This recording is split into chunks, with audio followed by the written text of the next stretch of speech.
Pakistan's capital is under siege. In Islamabad, the chickens are coming home to roost. After decades of providing patronage to terror groups, it's payback time for Pakistan. On Monday morning, just a few hours after parents dropped their children at schools, they received a distressing message. It urged them to pick up their children and take them home. Pak authorities decided to indefinitely close authorities and universities along with schools in the capital. Why? You see, the city is in a state of alert due to fears of a possible terror attack. You heard that right.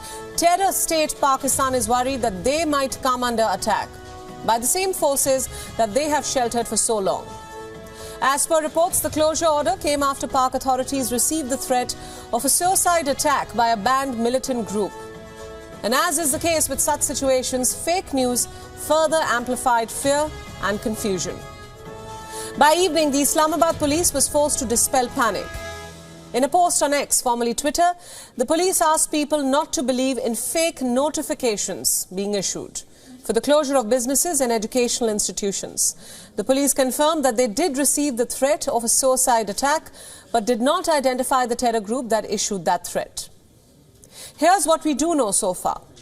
An Islamabad police official told news agency AFP on condition of anonymity that 3 universities affiliated with Pakistan's military were shut down because of potential threats.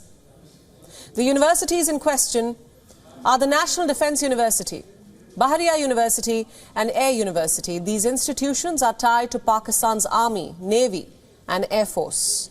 Now they have been shut down indefinitely. Multiple media reports said that the attack was planned at the Bahariya University and it could involve sending a female suicide bomber.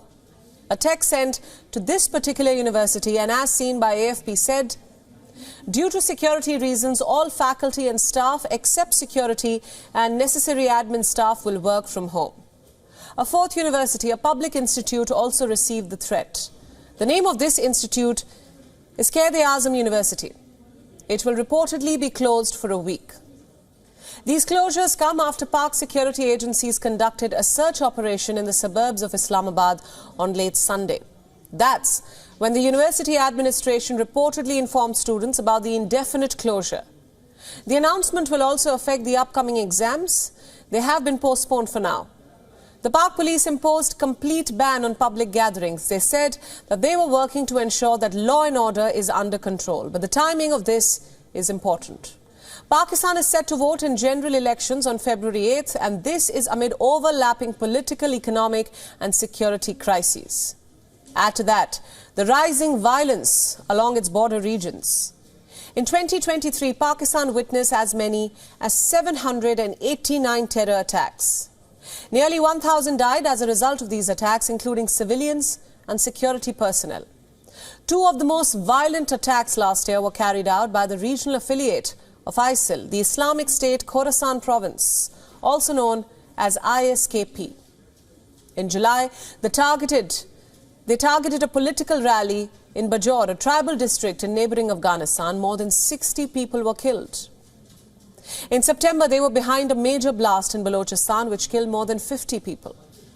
Overall, deaths have been at a record 6-year high since 2017, according to a report by the Center for Research and Security Studies. It's a perfect storm of troubles for Pakistan. Let's not forget the cross-border flare-up that happened last week between Iran and Pakistan over Baloch militants. It highlighted how, in the absence of counter-terrorism measures, festering issues can rapidly escalate into on-ground conflict. This is the cost that Pakistan has to pay for harboring terror. Former US Secretary of State Hillary Clinton had famously said, "You can't keep snakes in your backyard and expect them to only bite your neighbor." This was Clinton's warning in 2011 for providing a safe haven to terror groups. That statement has aged well. In fact, it sums up why Pakistan, the exporter of terror, continues to face terror threats within its own country. Even after Pakistan became an ally of America in the global war on terror, in the aftermath of 9/11, Pakistan never seriously tried to disarm jihadi groups on its own soil. While the ISKP targeted civilians, other newer terror groups like the Tehreek-e-Taliban, the Pakistani offshoot of the Afghan Taliban, have singled out security personnel. With the backing from the Taliban, terror groups have reportedly changed their tactics. They are not attacking civilians in the cities. They have focused instead on Pakistan's military and police personnel. The number of security personnel killed in the attacks is highest in a decade. The human toll of this has been immense. On December 13th last year, a total of 25 Pak army soldiers were killed in 3 separate incidents. It happened in the restive Khyber Pakhtunkhwa region. It was the Pak military's highest single-day death toll from a terror attack in 2023. The TJP, or the Tehreek-e-Jihad, a new group affiliated with the Tehreek-e-Taliban, claimed hand in these attacks. It was formed only in February last year. This group is focused on attacking only military targets. They go so far as to condemn any terror attacks that end up killing civilians. Make no mistake, Pakistan is in this condition thanks to its own policies. Pakistan has become both a sponsor of terrorism and now an epicenter of terrorism. Remember, it is a nuclear power which suffers tremendously from attacks of domestic extremists and stands politically troubled as well as economically overwhelmed.